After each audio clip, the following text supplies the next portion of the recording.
اینکه از کجا بخریم از کی هم بخریم خیلی مهمه، چون ممکنه این کفتر شما ببینید بخرید خودش خیلی قشنگ باشه، اما خب جوجه بده،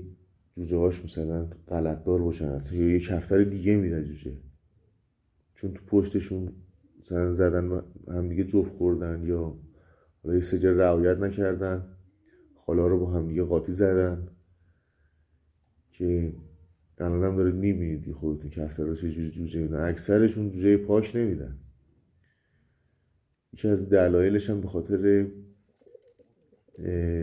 از عزیزانی که کفترهای پرشی میپروننه، که کفترها رو حساب ساعت جفت میزنن بیشتر، مثلا کفتر 6 ساعتی مثلا کفتر 6 ساعتی 5 ساعتی میزنن دیگه، خالشون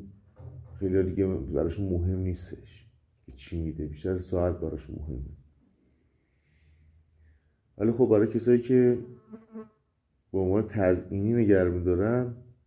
یا حتی هم پرشی هم همینطور، پرشی هم وقتی خب از یه خال بزنید به هم دیگه خیلی قطعا با ارزش تره، وقتی جوجه هاش جای پاکی بده یه دست بده اون جوجه هم خیلی بهتره. ولی خب چیزی که هست باید زمان بذارید زحمت بکشین. من الان خودم که تصمیم گرفتم شازده و شازده سرور رو جمع کنم، از شاید کلی از شهرهای ایران رفتم خرید کردم، تازه حضوری هم رفتم، اما خب میگرفتم میآوردم، یا جوجه خوب نمیدادن، یا حالا میپروندم جوجه هاشون سو نداشتن یا نمیپریدن، چون خیلی از این مثلا کفتر شازده سرور کفتریه که دیگه فقط بیشتر دیگه الان حالت تزیینی و کلکسیونی داره، اما خب تو یه سری بومای یه سری عزیزان هم هستن که پرشی هم هستن، اما خب یه چیزی که هست کفتر خوب و کسی نمیفروشه، و مگه اینکه پرورش دهنده باشه، یعنی برای فروش داره اصلا تولید میکنه، یا کفترش زیاد شده باشه، یا نمیدونم بخواد جمع کنه بشه کفتر خوب مثلا گیر بیاد. یعنی اکثر کفترهایی که تو همون دیوار هست اکثرشون کفترهای مردودی هست که صاحبشون به یه دلیلی داره میفروشتشون. خیلی سری هم هستن دیگه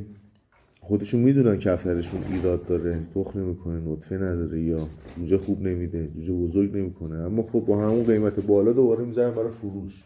واقعا خیلی بی‌انصافیه. من یه پستم خورده ها، همه جورش به پستم خورده ها، خیلی ساله کفتر میخرم میفروشم، حالا الان جدیدن کانال زدم، اما خب از سن پایین کارو میکردم، کفترهای مختلفی پستم خورده. یه سری از یه اشتباهی کردیم ما همینطوری تو دیوار یه شهر دیگه، تهران بود، آگهی زده بود، اما خب میگفت من گلستانم. چند تا کفتر ما خرید پول زدیم براش، تجربه هم کم بود دیگه، تجربه نکرده بودم هنوز، اما خب کلا بردار از آب در اومد. اینجوری هم هستش، کفتر خریدن یه سختی های خاص خودشو داره. اینکه چجور بخریدم خیلی مهمه، بشناسید که کی دارید میخرید چی میخرید، یه نکات داره که اون نکات رو بدونید تا بخش قابل توجهی میتونید انتخاب درست